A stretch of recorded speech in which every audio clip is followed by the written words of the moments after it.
kabundukan. Ayan. Pupunta daw kami sa Dibo. Dito ang daan sa kabundukan. Ayan. Lalakad lang kami. Kasi malayo yung binabaan namin ng tricycle.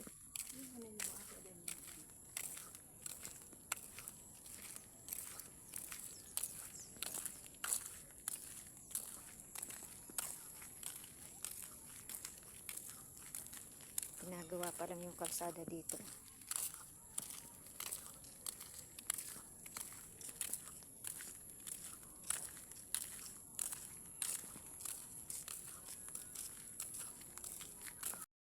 Ito mga mari, oh. Naimbitahan nga kami ng Dibo. Napakalayo naman. Wala, kailangan magtiyaga lumakad kasi hindi makapasok ang sasakyan dito. Yan. Tapos ngayon, ligaw na kami. Hindi namin alam saan na kami pupunta. Oh. Wala kami matanong kasi yung bahay hindi namin kilala. Maagi kita sa dalan sa balay mo. Yan. Ayun, ang tugtog-tug. Hindi kami makatanggi mga mari kasi kapitbahay din namin yung nag-impita sa Dibo eh. Dibo ng anak niya. Ito kapitbahay namin yung nanay. Ayan. Medyo best friend din namin sa Kadansan.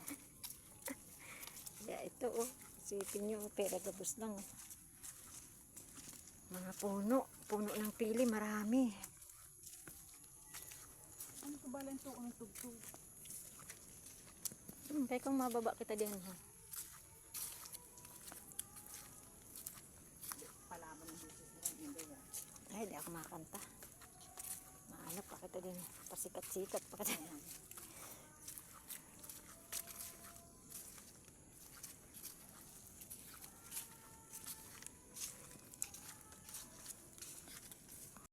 Malapit na kami sa sa May Dibo. Tingnan nyo naman yung daanan namin, oh. Ay, grabe na to. Kapag Pag nakakain kami dito, mari, bago umuwi, darating kami doon sa, malapit sa aming gutom na. Ganito ang daanan, Diyos mo yun. Maulan pa pati, sobrang dulas. Mga palayan din yan, oh. Oh. Malawak din na palayan dito. Mga mare.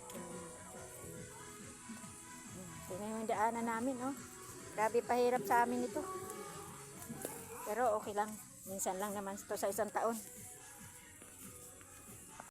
Na kami mga mare.